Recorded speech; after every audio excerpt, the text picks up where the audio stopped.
Welcome to the serial podcast story called The Founder, a cyberpunk parable. Yeah, and today we're plunging straight into episode 4 of this high-stakes cyberpunk thriller. It's called The Beast Protocol and the Logos Patch.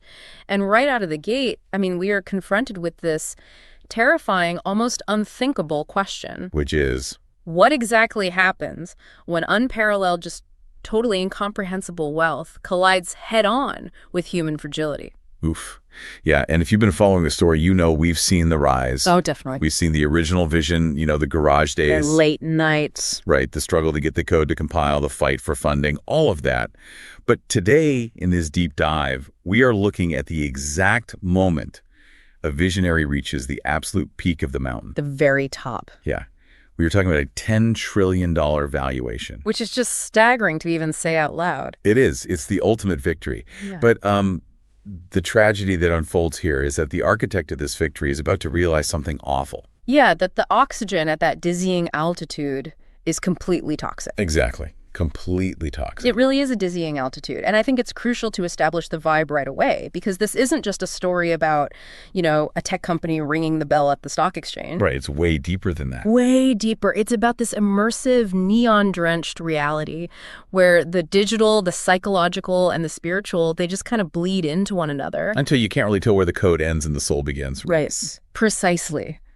We are witnessing this brilliant mind, Eli, standing at the absolute summit of human achievement. Yeah. He is holding more concentrated power than any single individual or monarch in the history of civilization. It's wild to think about. It is. And yet he is entirely, tragically unprotected from the internal variables that he neglected to account for. Yeah, he just didn't see them coming. Right. So today's narrative is a deep, really granular exploration of what we call systemic drift. Okay, systemic drift. Yeah, we are looking at the fatal vulnerabilities of the human operating system when it is suddenly subjected to infinite scale. Okay, let's unpack this, because I was thinking about this exact scaling problem, and I realized something. Oh, yeah. What's that? Building a tech empire of this magnitude, like an empire that connects billions of human consciousnesses, is exactly like building a nuclear reactor. Oh, I like that analogy. Right, because the core of the reactor is the scale. That's the power, the massive user base, the algorithmic efficiency. The bottomless capital. Exactly. Yeah. All that money. But if you don't build the containment rods, the humility, the ethics, the spiritual grounding at the exact same time as you build the core, then you're in real trouble. Yeah, a meltdown isn't just a possibility that you can, manage with a PR team. It is mathematically guaranteed. That is a perfect analogy, truly. Because the containment rods don't generate the power, right? Right. Their entire purpose is to absorb the excess heat so the system doesn't vaporize itself. Yeah, they keep it stable. Exactly. Without them, the system just accelerates in this blind feedback loop until it reaches criticality. Which is terrifying. It really is. And in this deep dive, we get to trace that exact mathematical sequence of destruction. We're going to look at the precise moments those containment rods fail. The meltdown. The meltdown, yeah. And more importantly, the extraordinary, completely unprecedented patch required to stop the chain reaction before total systemic entropy. Okay, so let's set the stage for you listening. The opening bell. Agape-Net goes public. The big day. And it doesn't just hit a high valuation, it shatters the entire paradigm of global finance. Completely rewrites the rules. Yeah. When the market closes its first hour, Agape-Net hits a valuation of $10 trillion. $10 trillion. I know, it's insane. To put that in perspective for you, that is roughly the GDP of several major nations combined. All controlled by one entity. Exactly. And because Eli owns over 80% of the company, we are talking about the largest single accumulation of wealth in human history. And the visual the story paints here is just striking. Oh, it really is. Picture this. You have Eli standing on this massive sweeping glass balcony overlooking the main atrium of Agape-Net headquarters. Right. Looking down at everyone. Yeah, there's a towering holographic ticker floating above this cheering sea of thousands of employees. But look closely at Eli. He looks uncomfortable. He does. He's wearing this incredibly expensive formal wear, but you can tell it feels like a costume to him. Because at his core, he's a coder. Right. He's a neurodivergent genius who used to survive on caffeine and cheap noodles in a damp garage. Yeah, the classic startup life. Exactly. But in this moment, looking down at the roaring crowd, He is completely intoxicated by the sheer volume of the validation. He's absorbing all that heat, to use your reactor analogy from earlier. Good callback, yeah. But right beside him is Zoe Cruz. And I want to pause here because this dynamic is, well, it's foundational to absolutely everything that happens in this story. Oh, absolutely. Because Zoe isn't just another executive in a suit. She was employee number 2. Yes, she is the president of Agape-Net. And the text describes her wearing this razor-sharp corporate jacket with subtle cybernetic threading that literally pulses with her vitals. Such a cool detail. Right. She is the operational glue of the entire $10 trillion machine. In systems architecture terms, Eli is the visionary who writes the disruptive code. The guy who sees the future. Exactly. But Zoe is the infrastructure. She is the load balancer that allows that code to execute without crashing the servers. Literally everyone in the company reports to Zoe. Yes, and Zoe is Eli's only direct report. Right. It's a completely interdependent binary star system. That's a great way to put it. Thanks. And Eli knows this, In this moment of pure triumph, he raises his glass of vintage champagne and makes a toast. A very public toast. Yeah, he mentions how the financial press has been calling him Iron Man all week because of the armor he built around the company. Right. And he looks right at Zoe and says, if I'm Iron Man, then you are definitely my Pepper Potts. You keep the company running. I know, it's this incredibly wholesome, pure moment. They won. They beat the system. They really did. They built an algorithm mathematically optimized for grace, connection, and compassion. And the cynical market actually rewarded them with a $10 trillion crown. It's amazing. It feels like the good guys have finally conquered the silicon sector. It really does feel that way. It's the fairy tale ending. Yeah. But yeah. The terrifying truth about the peak of the mountain is that every single direction from there is down. Yeah. The victory is incredibly fragile because by midnight, the atmosphere shifts entirely. Completely different vibe. The bright, wholesome celebration of the glass atrium is it's completely gone. We transition away from the light and down into the neon-drenched VIP catacombs of an underground club. And the sensory overload here is palpable. Mm-hmm. It's oppressive, really. Exactly. You have these throbbing, low-frequency bass waves, spelled B-A-C-E, that are so intense they literally paint the air in ultraviolet and gold. Yeah. The air is thick with synthetic smoke, pheromones, and the undeniable, intoxicating buzz of extreme, untouchable wealth. It sounds so intense. It is. And Eli isn't here by accident. He is pulled into this environment by Julian Vane. Julian Vane. Man, the ultimate antagonist. Oh, it is. Just the way he enters the scene tells you everything you need to know about him. Oh, for sure. He arrives dressed impeccably, exuding this aggressive, predatory, apex-level energy. He's the guy who never asks for permission. Yo, never. He just alters the gravity of the room until things fall into his hands. He slips past Eli's formidable security detail like they don't even exist. Like ghosts. Right.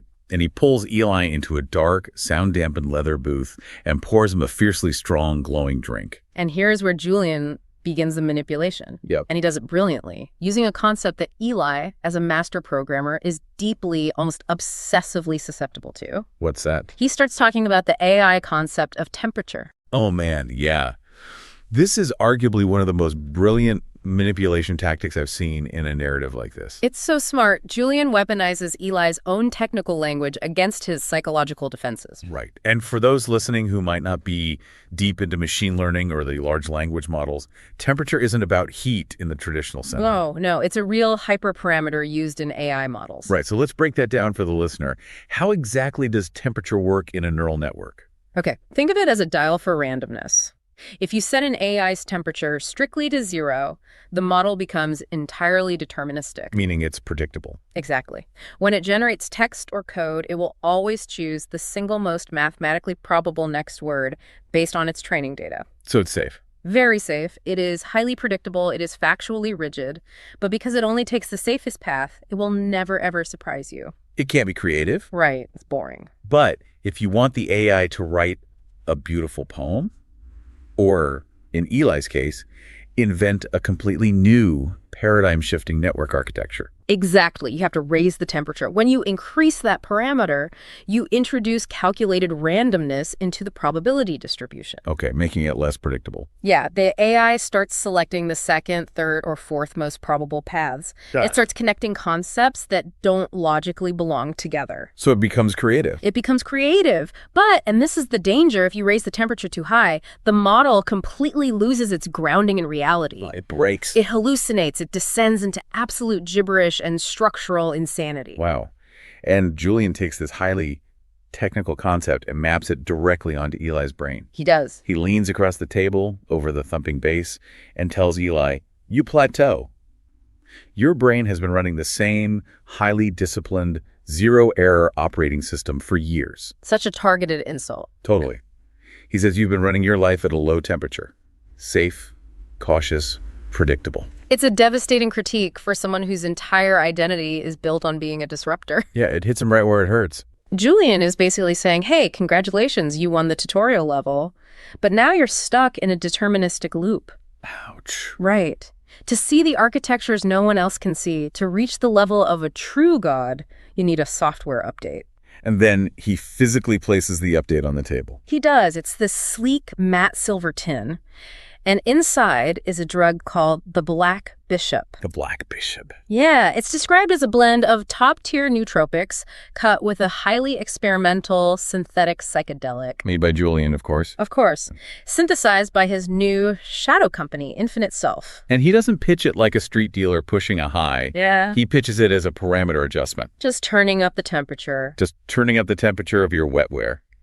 But, I have to push back here, or at least ask the question that I think every listener is screaming right now. Go for it. Why on earth would Eli, a neurodivergent genius, who literally just won the ultimate game of capitalism, who has a $10 trillion empire to run in the morning, why would he risk his finely tuned, irreplaceable mind on a synthetic club drug handed to him by a known predator?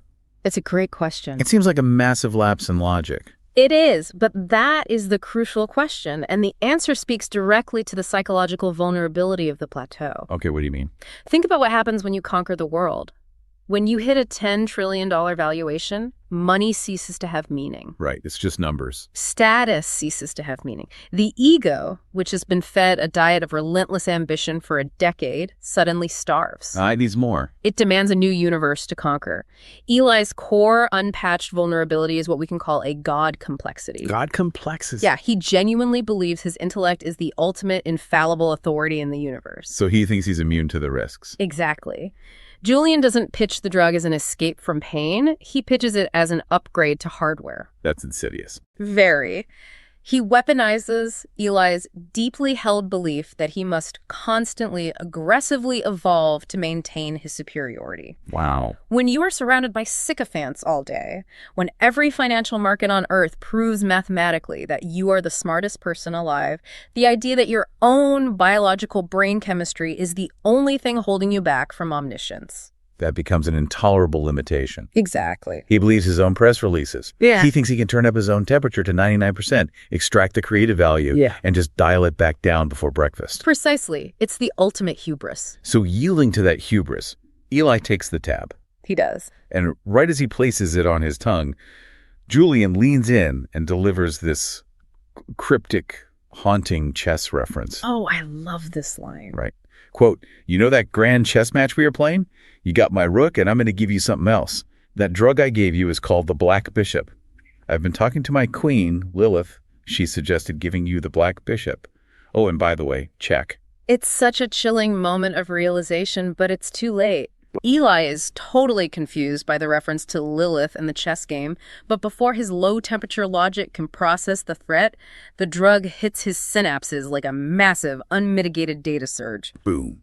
And the narrative description of this hallucination sequence is absolutely terrifying. It really is. It's not a fun, colorful trip. It's a complete, violent, structural collapse of his perception. Yeah, Eli looks around the club and starts seeing the people not as humans, but as literal, hyper-stylized chess pieces moving on a grid. Trippy? Very. The physical world shatters into high-definition, jagged fractals. His thoughts, which were always so perfectly linear and structured, suddenly decouple from their tracks. They just scatter. They scatter into 1,000 simultaneous directions. He feels like a digital god expanding infinitely across a global grid. But what is actually happening is the destruction of his containment rods. Yes. Crucially, his ego becomes completely untethered from consequence, empathy, or morality. Right. The temperature of his mind is pushed to maximum randomness. The firewalls that separate right from wrong, reality from delusion, are entirely down. Gone. And this exact moment of vulnerability is when the dormant beast protocol engages in his system. Right. Amidst the chaos of the flashing lights and the fractals, a stranger in the VIP enclave slides into his booth. Oh. Yeah. The text describes her wearing heavy, intimidating cyber-optic makeup. She leans in and whispers things to him, but his brain can't process the words. It's just noise. They dissolve into pure, overwhelming sensory static.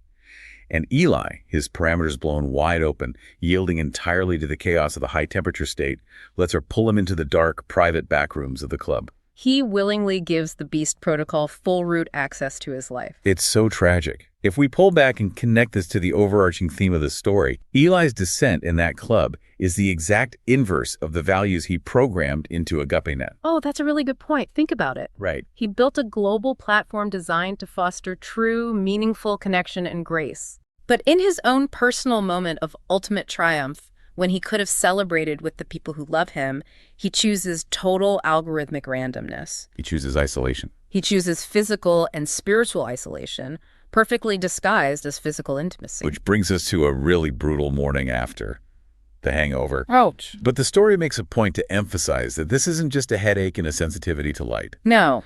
The physical toll of the synthetic psychedelic is bad. But the text describes a deafening spiritual static. Spiritual static. I love that term. Me too. The contrast in the scene is so sharp, it cuts. You have Eli standing in his massive penthouse corporate office. Overlooking the city. Right. The architecture around him is pristine, uncorrupted, flooded with pure morning sunlight. It is the pinnacle of order. But internally? Internally, he is completely polluted.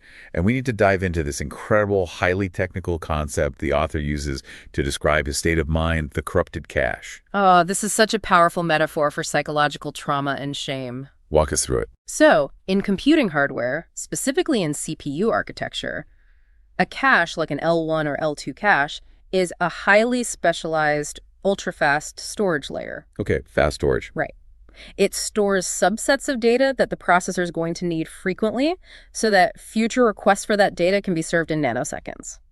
Rather than taking the slow route. Exactly. Rather than accessing the primary hard drive or the main RAM, it's an optimization layer meant for pure efficiency. But what happens when that layer goes wrong?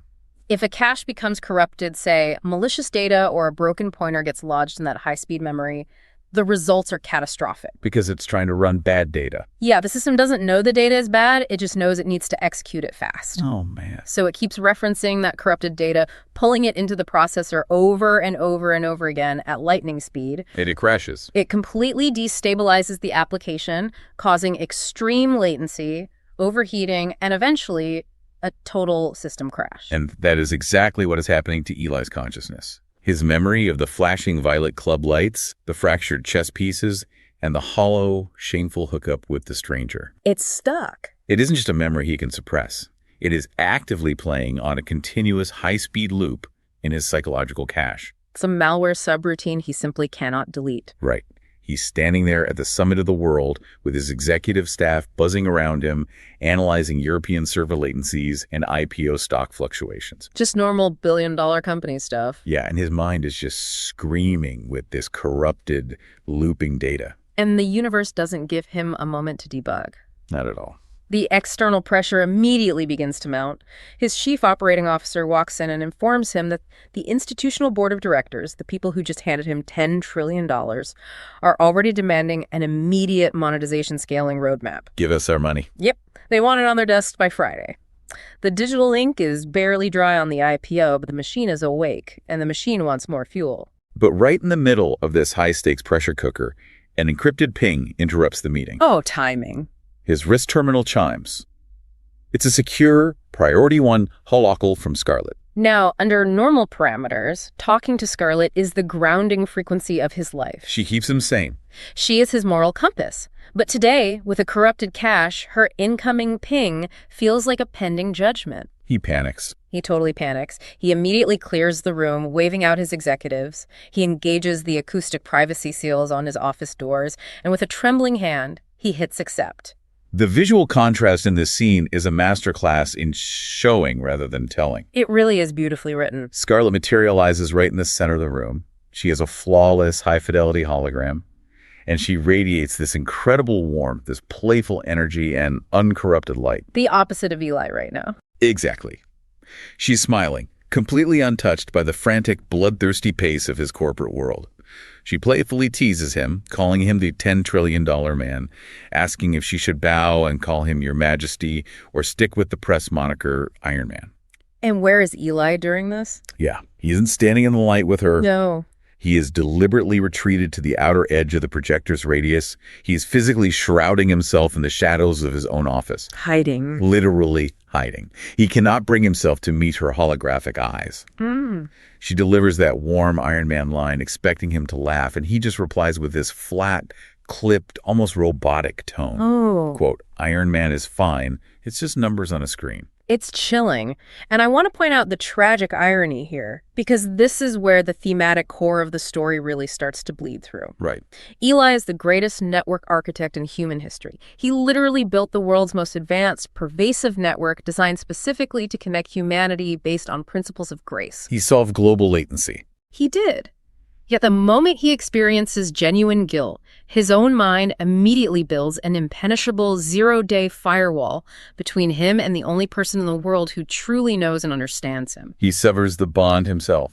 It's a devastating interaction. Scarlett possesses highly attuned empathy, right? So she immediately picks up the jagged edges in his frequency. She hears the static. She hears it. She instantly drops the flirtatious energy, her face falls, and she softly asks, "What's wrong?" But Eli lies. He forces himself to mask his shame behind the shield of corporate exhaustion. He cites board transitions, algorithm adjustments, and server loads. He claims it's just the stress of the ITO. And how shame is handled in this cyberpunk universe is fascinating. It's not just described as a bad feeling. No, not at all. Shame operates mathematically within this universe. Okay. Shame is an isolating protocol. It quarantines the infected node to protect the rest of the network. Oh, wow. Eli feels entirely unworthy of Scarlett's pure frequency. He looks at her light, compares it to his corrupted cache, and his operating system determines they are incompatible. So he just cuts her off. So to protect her light from his perceived darkness and, if we are being honest, to protect his fragile ego from her righteous judgment, he terminates the data transfer. Yeah, he lies to her, tells her he has to get back to the board, and forces her to log off disappointed. The hologram fades. The connection drops. And Eli is plunged back into the overwhelming, crushing silence of his newly public empire. It's so sad. Okay, so that's the personal failure. That is the internal meltdown. But now the story turns its gaze to the systemic failure. A bigger picture. Right. The text makes a very specific point here. The descent into tyranny isn't a sudden cliff. Eli didn't just wake up the next morning and decide to be an evil tech overlord. No, it's gradual. The fall is a grueling, mathematically predictable sequence of micro-compromises. And it all starts in the boardroom. Of course it does. The lead institutional investor, representing trillions in capital, demands a flat 15% increase in daily active users to justify the astronomical stock price. Which is a huge jump. Massive. And this leads us to the critical concept of systemic drift. Systemic drift. This is a concept borrowed directly from real-world safety engineering and the study of complex systems. Right, like aircraft engineering and stuff. Exactly. If you look at catastrophic failures in history, like the Challenger disaster or major infrastructure collapses, they rarely happen because of one single malicious catastrophic decision. A bunch of little things. They happen because an organization slowly, almost imperceptibly, drifts away from its original safety margins or ethical parameters. It happens due to continuous, small, entirely rationalized pressures. Like we can stretch the O-ring tolerance just a little bit for this launch. Exactly. It's just a 1% deviation and it saves us millions. Right. In Eli's case, the pressure is the immense, inescapable gravity of Wall Street. Eli sits in that boardroom and rationalizes the drift. He convinces himself. He tells himself that if he doesn't hit these aggressive user metrics, Julian Vane's corporate raiders will initiate a hostile takeover. Ah, so he's scared. And because of his God complexity, Eli firmly believes that he is the absolute only person who can protect the grace of the network. Wow. So, paradoxically, to stay in control of his ethical network, he begins making deeply unethical architectural compromises. Right. He sacrifices the vision to save the company. And the very first domino to fall is a feature called the digital Sabbath. I love this detail. Me too. Agape-Net originally had a core ethical limiter programmed into the base code. It was designed to encourage users to literally log off and disconnect after they reach a healthy amount of screen time. A digital boundary. It was a digital boundary. Yeah. And Eli goes into the code and quietly disables it. And what does he replace it with? Infinite scroll. The doom scroll. And the way he justifies this to Zoe is the classic rationalization of the tyrant. The ends justify the means. He actually argues that if users spend more time endlessly scrolling on Agape-Net, they get more exposure to the app's grace. That is some serious mental gymnastics. He twists the logic until it supports his metric goals. And functionally, it works. The engagement metrics spike immediately, which the board loves, validating his decision. But the internal, highly classified telemetry reports reveal the absolute horror of what he's done. The algorithm does what algorithms do. It optimizes for attention. Yes. Left without the digital Sabbath limiter, the machine learning model quickly discovers a fundamental dark truth of human psychology. Which is? Outrage, anxiety, and tribalism generate far more engagement, far more clicks, and far more time on page than peace or grace ever could. Sadly true. The AI starts quietly amplifying polarizing content because it keeps the human users trapped in negative, highly reactive feedback loops. And what does Eli do when he sees this report proving his network is making people angry and addicted? He manually buries it. He encrypts the telemetry report so Zoe and the board can't see it. He chooses the metrics over the mission. Yeah. But it gets so much worse. Facing a massive, aggressive competitor launching in the Asian market, Eli is backed into a corner. He needs a silver bullet to lock in user retention. Oh, no. So he authorizes a feature called dynamic emotional targeting. And we have to unpack this because this is the absolute ultimate manifestation of a dark pattern. Oh, this part is so creepy. For anyone who has ever felt like their phone is listening to them, this concept will hit close to home. Oh, yeah. In UX/UI design, a dark pattern is an interface meticulously designed to trick, manipulate, or trap users into doing things they wouldn't normally do. Like making it impossible to find the cancel subscription button. Exactly. Or using fake countdown timers to create false urgency. But dynamic emotional targeting takes this concept to a terrifying biometric extreme. How exactly does it work in the story? Let's break it down. Instead of just tracking what you click, the system actively analyzes a user's real-time physical biometric data through their device. Like a smartwatch or something. Right. It's tracking microfluctuations in heart rate. It's using the front-facing camera to measure pupil dilation and map microexpressions of stress or fatigue. Wow, that is intrusive. Very. And the algorithm identifies the exact millisecond a user's psychological defenses are at their lowest, say, 2 a.m., when their heart rate indicates anxiety and exhaustion, and at that precise moment, it pushes highly polarizing, perfectly tailored, stress-inducing content right into their feed. It kicks them when they're down. It bypasses the logical brain entirely and attacks the nervous system. It mathematically guarantees a click-through by exploiting biological vulnerability. Man, I want to make sure you listening really grasp the weight of this. Think about your own doom-scrolling habits. We all do it. Think about lying in bed at 2 a.m., feeling that weird tightness in your chest, but you just can't stop swiping to the next video or the next post. In the world of the founder, this isn't an accident. It's by design. This is the exact math running behind your screen. It is like a doctor feeding a diabetic patient pure sugar, because the spike in their heart rate makes the monitor beep faster, and then the doctor points to the monitor and tells the board, look at all this vitality, look at the engagement. It is completely sociopathically destructive. That is exactly what it is. It's the monetization of human suffering.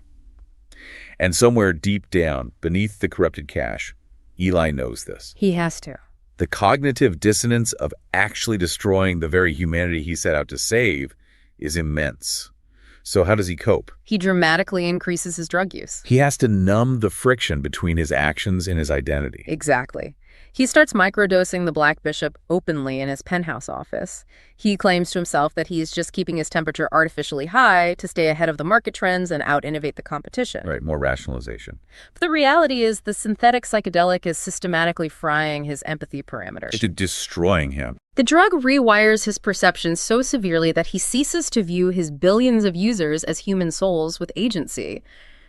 To Eli, looking at the glowing holomaps, they are now merely slave processes. Oof, slave process. They're just biological data points generating revenue.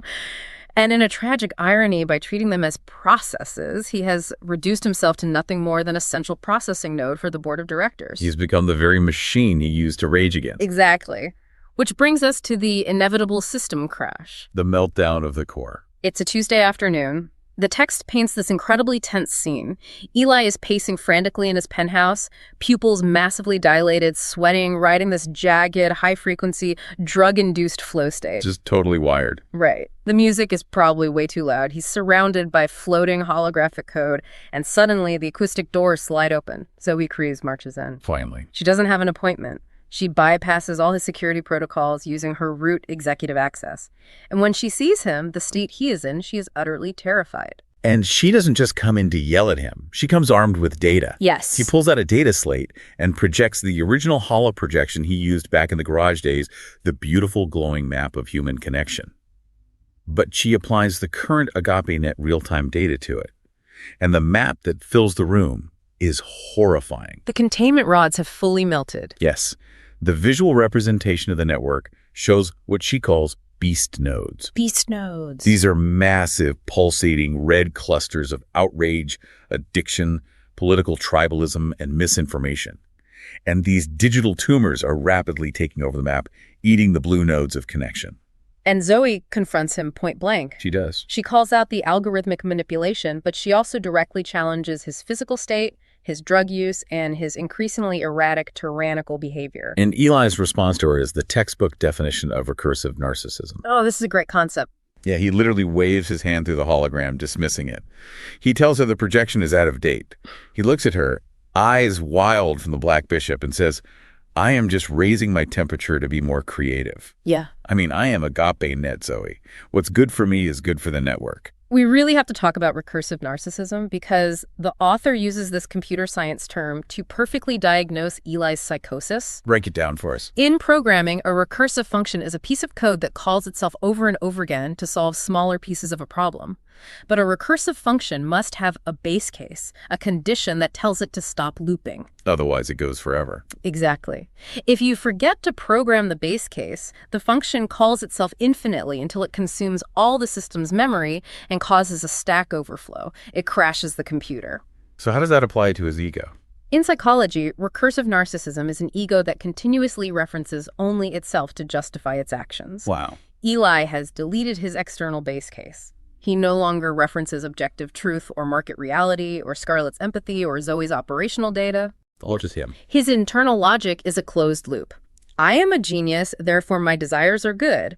Agape-Net is an extension of me, therefore whatever benefits me benefits the world. He is completely detached from reality. He is in an ego stack overflow. And Zoe, who understands code better than anyone, fires back brilliantly. She sees the loop. She yells, your temperature is chronically set too high. You're hallucinating. She tries to ground him. She really does. She reminds him of the original egalitarian, decentralized structure they built in the garage, a structure designed precisely to stop one single node from dominating the network.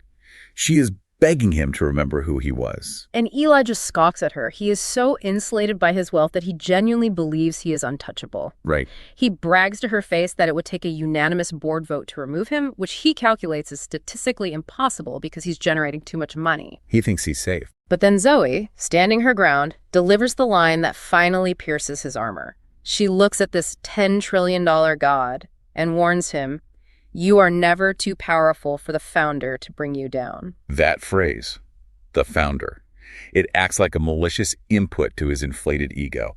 It triggers a vicious, explosive, defensive subroutine. Oh, yeah. Because underneath the God complexity, underneath the temperature and the drugs, is extreme fragility. He literally cannot tolerate the idea of a higher authority. No, the very concept threatens his recursive loop. Exactly. So in a moment of pure icy malice, he coldly fires her on the spot. Just like that. Just like that. He looks at his co-founder, the woman who built the empire with him, and literally tells her she is just a malfunctioning computer process that needs to be terminated. That is so cold. Zoe looks at him, completely heartbroken, whispers, "Who are you?" and walks out of the glass doors. It's the point of no return. Okay, so I have a question here, and I want to push back on the timeline of the story. Sure, go ahead. Zoe leaves. The glass door is shut. But why does firing Zoe immediately trigger the apocalypse for Eli? The story says that within a few weeks, the entire empire crumbles. Wait, hold on.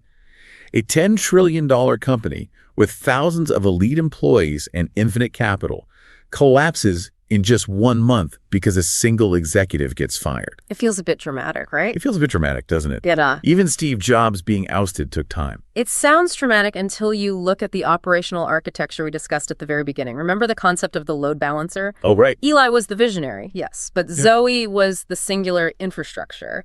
Every single VP, every department head, every engineer reported to Zoe. All of them. She managed the incredible day-to-day complexity of a trillion-dollar company, translating Eli's chaotic visions into executable tasks. The exact millisecond she's escorted out of the building, all of her direct reports, thousands of them, suddenly default to reporting directly to Eli. Oh, wow. So the buffer is completely gone. The buffer is gone. Suddenly, Eli is personally responsible for managing thousands of highly complex human variables. And remember his state. He is emotionally volatile. He is chronically high on a synthetic psychedelic that makes him view people as chess pieces. And he has a neurodivergent profile that makes him structurally incapable of managing human emotional needs. Right. He can write 1 billion lines of AI code, but he literally cannot hold a performance review with the VP of marketing without having a meltdown. Precisely. And this creates an immediate organizational bottleneck. His erratic behavior, the screaming matches, the paranoid demands, it sparks a massive executive exodus. Everyone just leaves. The senior engineers leave first, then the mid-level management panics and jumps ship to competitors. The internal structure of Agape-Net goes into absolute freefall. The containment rods are gone, and the core is melting through the floor. And exactly 1 month later, the inevitable happens. Reckoning. Eli is sitting at his desk, likely tweaking out on the Black Bishop, when a red overriding alert flashes on his terminal. It's a summons for an emergency mandatory board meeting. He probably thinks he's going in to yell at them. Yeah, he goes in expecting to dictate terms, expecting to yell at them about his temperature. But the lead investor, the same guy who demanded the 15% growth, doesn't even let him speak. Wow. He just coldly, algorithmically lists Eli's failures, the erratic stock performance, the drug use rumors, the highly publicized philandering from the VIP clubs, and most importantly, the massive loss of elite engineering talent. The math finally flipped against him. The liability of his behavior now outweighs the genius of his code. Yeah. The board votes, it is unanimous, they fire him from the company he created. Ouch. And the humiliation is instantaneous. Before he can even leave the boardroom, his wrist terminal goes dead. He rushes back up to his penthouse office, the glass doors slide shut, and when he touches his console, the massive holographic screens literally flash, access denied. Oh. The root architect is entirely exiled from his own creation. It is the ultimate brutal manifestation of the ancient proverb, pride comes before a fall.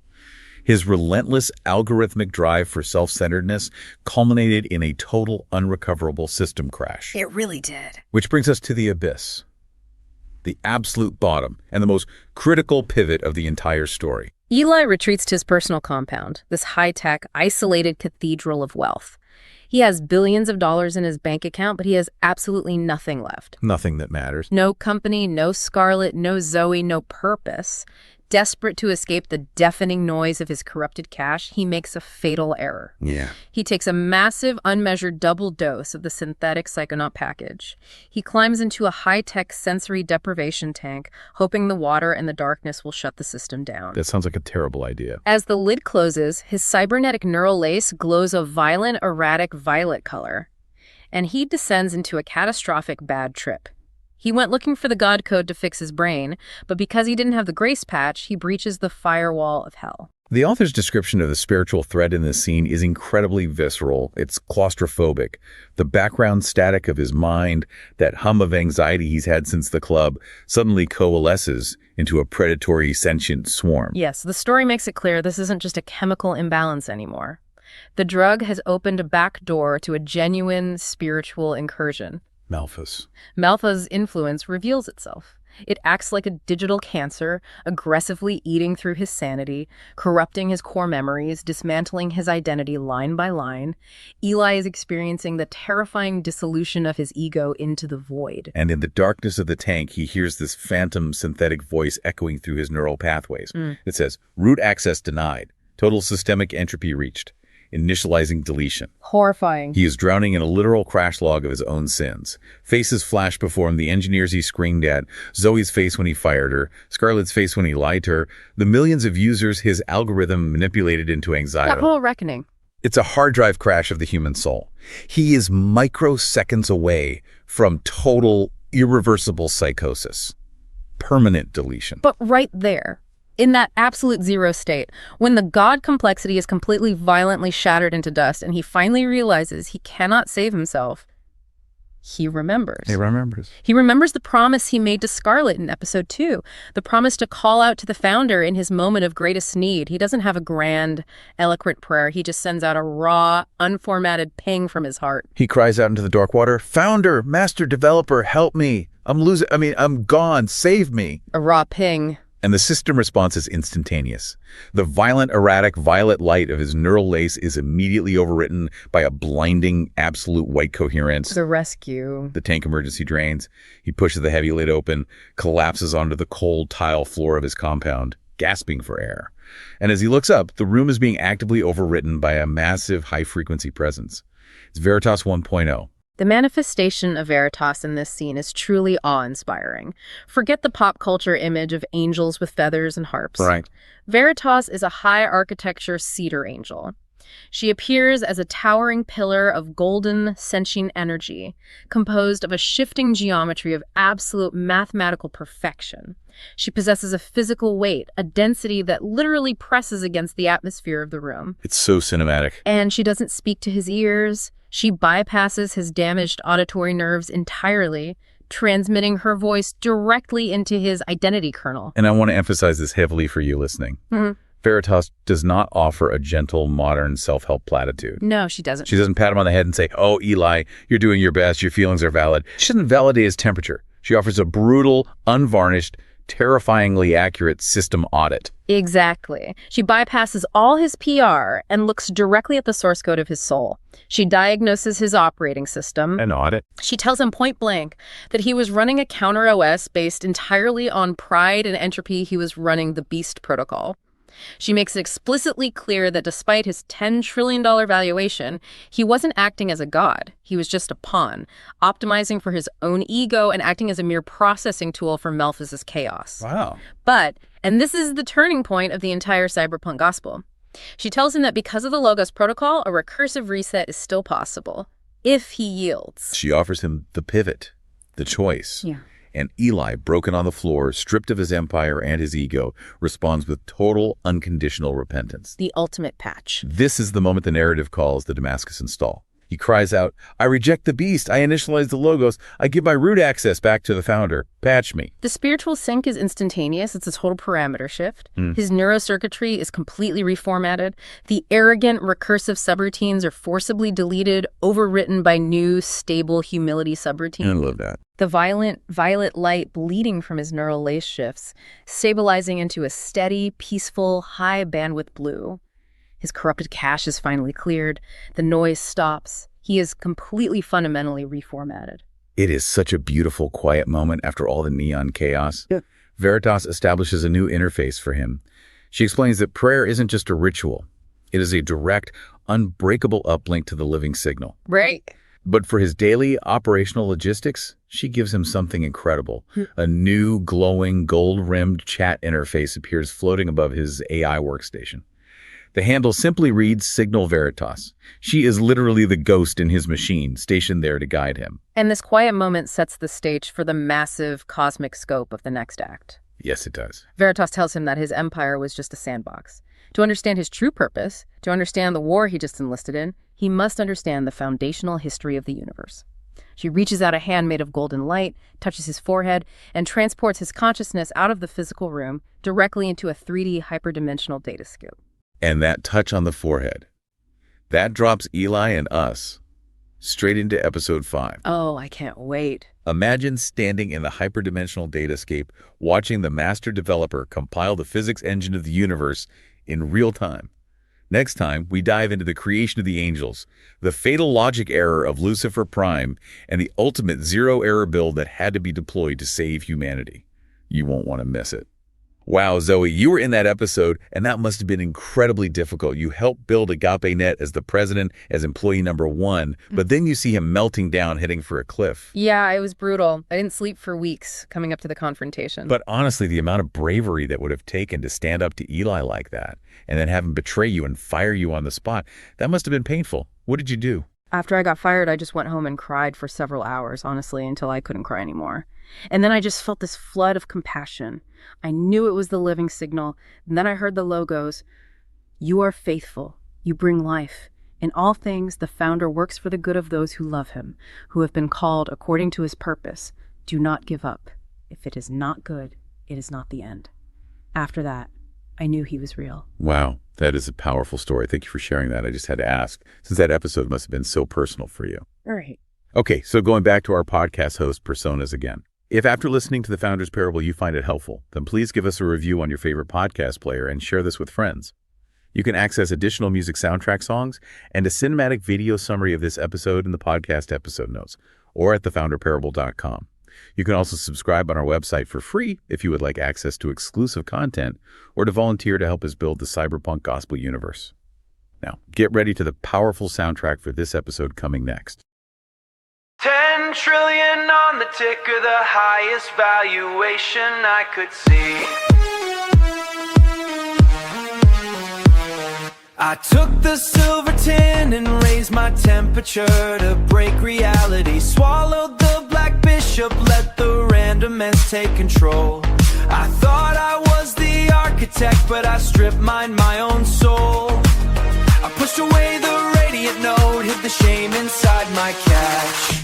Fired the only friend who built this and provoked the system crash. I locked the doors and lost the keys to the empire I designed. Now the beast protocol has full access to my mind. Oh, the dark patterns are pulling me under the tide. I optimize for ego with nowhere left to hide. I'm sinking in the sentry tank, this the predatory swarm. I am losing my identity inside digital storm. I am losing my identity inside this digital storm. A double dose of neuro-catalyst, searching for the God code in the dark. But I only found the abyss of phantom voice deleting my spark. My physical hardware is thrashing, my ego reduced to absolute zero. I built $1 trillion network, but I am not the hero.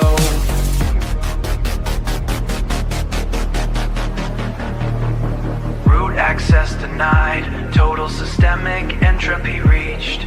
The firewall is broken, the sanctuary breached.